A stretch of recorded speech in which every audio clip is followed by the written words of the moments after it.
Hello student, एक बार फिर से आपका स्वागत है। इकोनॉमिक्स का हमारा 12th क्लास का सेकंड चैप्टर चल रहा था। इसमें कंज्यूमर इक्विलिब्रियम एंड डिमांड के बारे में बात कर रहे थे और इसमें कुछ न्यूमेरिकल पोर्शन है, उसके क्वेश्चन देखेंगे आज हम। इसका हमने प्राइस इलास्टिसिटी ऑफ डिमांड जो था उसके ऊपर ही इसमें क्वेश्चन दिए हुए हैं। इसका फॉर्मूला था change in demand, change in price. फिर चेंज इन डिमांड को हम किस तरह निकाल रहे थे, चेंज इन डिमांड कितना चेंज हुआ डिमांड में और जो एक्चुअल डिमांड थी वो कितनी थी और इनटू करके 100। ठीक है, इस तरह हम निकाल रहे थे। और इसी तरह इसमें दो फार्मूले बन रहे थे, एक तो ये वाला फार्मूला था पहला और दूसरा ये था जब हम इसे पूरा कैलकुलेशन करके ये निकला था। ठीक है, तो आप इससे भी निकाल सकते हैं, आप ये भी इससे भी निकाल सकते हैं, जिससे आपकी मर्जी हो। अगर क्वेश्चन में परसेंटेज में दिया हो तो आप सीधा परसेंटेज लिख के इलास्टिसिटी ऑफ डिमांड निकाल लें। अगर परसेंटेज नहीं है, उसमें प्राइस और डिमांड अलग दे रही है और चेंज ऑफ डिमांड और चेंज इन प्राइस भी दिया हुआ है, तो आप इस पोर्शन से निकाल लें। प्राइस इलास्टिसिटी ऑफ डिमांड, इसका मतलब होता है चेंज इन क्वांटिटी कितना हुआ, इसमें चेंज इन प्राइस कितना हुआ, पहले प्राइस कितना था और अब क्वांटिटी डिमांड कितनी है। ठीक है, तो इस बारे में बात करेंगे। सबसे पहला जो क्वेश्चन है इसमें दिया था, suppose price elasticity of demand for a good is -0.2 if there is 5% increase in price of the good by the what percentage will the demand for the good go down. भाई price elasticity of demand इन्होंने दे रखी है और इसके साथ ही उन्होंने कहा कि 5% इंक्रीज हुआ प्राइस में।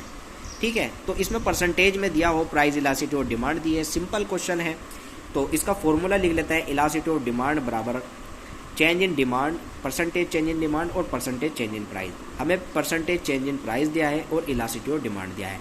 0.2 ये दिया था इलास्टिसिटी ऑफ डिमांड, इसकी जगह रख देते हैं। और परसेंटेज चेंज इन प्राइस 5% दिया था, ये हमने यहाँ पर रख दिया।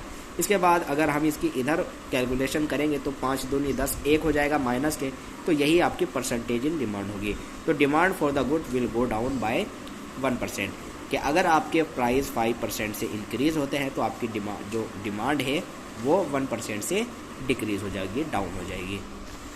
इसके बाद दूसरा क्वेश्चन हम देख लेते हैं। Price elasticity of demand of a good is -1। इसमें -1 दी है price elasticity of demand at a given price the consumer buy 60 units of the goods.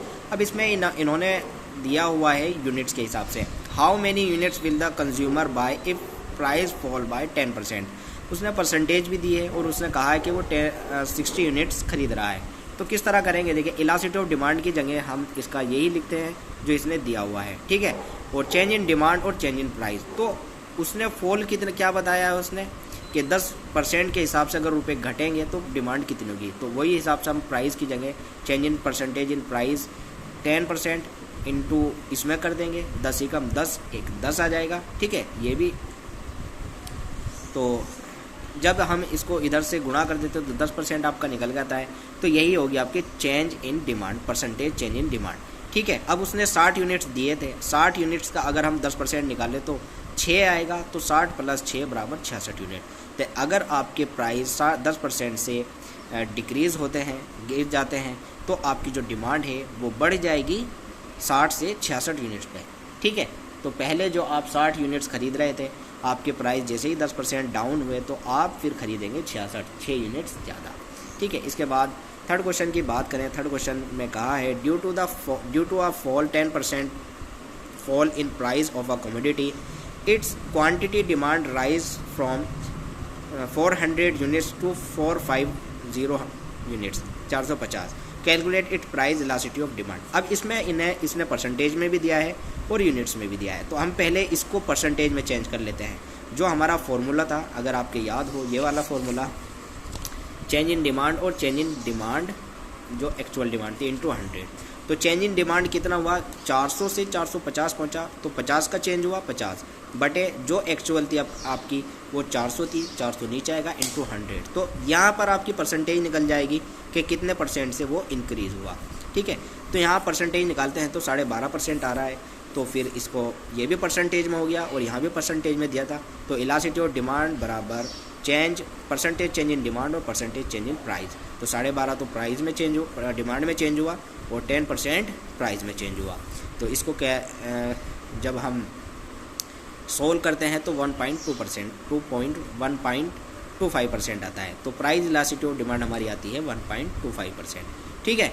इसके बाद फोर्थ क्वेश्चन की अगर हम बात करें, फोर्थ क्वेश्चन में दिया when price of a commodity fall bye 2 rupees per unit it's quantity demand increase by 10 units. अगर 2 रुपये किसी यूनिट पर घटते हैं किसी कमोडिटी के, तो उसकी डिमांड में चेंज हो रहा है 10 यूनिट्स का। ठीक है, उसकी जो डिमांड है वो उसमें इंक्रीज हो रहा है 10 यूनिट का। It's price elasticity of demand is -1। भाई price elasticity of demand they the -1। Calculate its quantity demand at the price before change which was 10 rupees per unit. जब 10 रुपये थे तो उसके बाद क्या चेंज आया उसको हमें ज्ञात करना है। ठीक है, तो इसमें हम फॉर्मूला लगाते हैं दूसरे वाला, प्राइस इलास्टिसिटी ऑफ डिमांड बराबर change in quantity change in price into price और इनटू क्वांटिटी। ठीक है, तो चेंज कितना हुआ, एक तो देखिए 10 यूनिट्स का चेंज हुआ, यहाँ पर इंक्रीज जो हुए थे तो 10 लिख दिया हमने चेंज इन क्वांटिटी में। इसके बाद प्राइस में कितना चेंज हुआ था, प्राइस में हमारा चेंज हुआ था 10 रुपये का। जो पहले जो प्राइस थे पी की जगह जो प्राइस थे वो थे हमारे 10। ठीक है, तो यहाँ पर 10 आ गए। इसके बाद उसने दिया था चेंज इन क्वांटिटी, इसका मतलब होता है change in price. Change in price कितने थे, 2 रुपये। 2 रुपये का चेंज हुआ था तो माइनस यहाँ पर हमने 2 रुपये लिख दिए। इसके बाद अगर हम इसको सोल्व करते हैं तो 10 के 10 में गुणा करके 100 आता है बटे 2Q। तो 2Q अगर हम इधर गुणा करके ले जाते हैं तो 2 एकम 2 होता है, तो 2Q का 2Q होगा। और Q हमारी जो क्वांटिटी निकल कर आती है 2 से अगर हम इसको भाग दें तो 50 यूनिट्स निकल कर आती है। ठीक है, तो ये था इसका आंसर। इसके बाद अगर हम बात करें इस क्वेश्चन की, फिफ्थ क्वेश्चन की, on the basis of the following schedule calculate price elasticity of demand by percentage method. Percentage method से आपको प्राइस इलास्टिसिटी ऑफ डिमांड निकालनी है। अब इसमें इसने दिया है प्राइस पर यूनिट्स 10 रुपीज़ और 9 रुपीज़, और यहाँ टोटल एक्सपेंडिचर दिया है कि 10 रुपये पे इतना एक्सपेंडिचर हुआ और 9 पे इतना एक्सपेंडिचर हुआ। तो अगर हम इसको इससे भाग दे देते हैं तो यहाँ पर आपका डिमांड क्वांटिटी निकल के आ जाती है। ठीक है, तो 9 रुपये थे 180 खर्च हुए, तो 10 रुपये थे 180 खर्च हुए तो 10 से भाग दे के 18 आते हैं। 9 पे 162 खर्च हुए तो इससे भाग दे के 18 आते हैं। तो यहाँ पर डिमांड में तो कोई भी चेंज नहीं हुआ, हालांकि प्राइस में चेंज हुआ। इससे क्या दिखता है कि ये इलास्टिक है। ठीक है, तो देखिए किस तरह इसका जो फॉर्मूला था, इलास्टिसिटी ऑफ डिमांड बराबर change in Q upon change in price into price upon Q। ठीक है, तो चेंज इन Q कितना था, 0 था, क्योंकि क्वांटिटी में कुछ भी चेंज नहीं हुआ। 18 पहले थी और अब भी इसकी 18 है, तो ये तो 0 आ जाएगी। प्राइस में चेंज हुआ है, पहले 10 था फिर 9 रह गया तो -1 का इसमें डिफरेंस आया, इनटू पहले प्राइस आपका 10 था और क्वांटिटी 18 थी। तो इसको सोल्व करके हम देखते हैं कि 18 आता है बराबर 0, तो ED बराबर 0 आया है। तो ये is the perfect inelastic of quantity demand does not change at all in response to change in price. ठीक है, तो कोई रिस्पॉन्स नहीं करेगी। तो ये था क्वेश्चन, उम्मीद करता हूँ आपके समझ आया।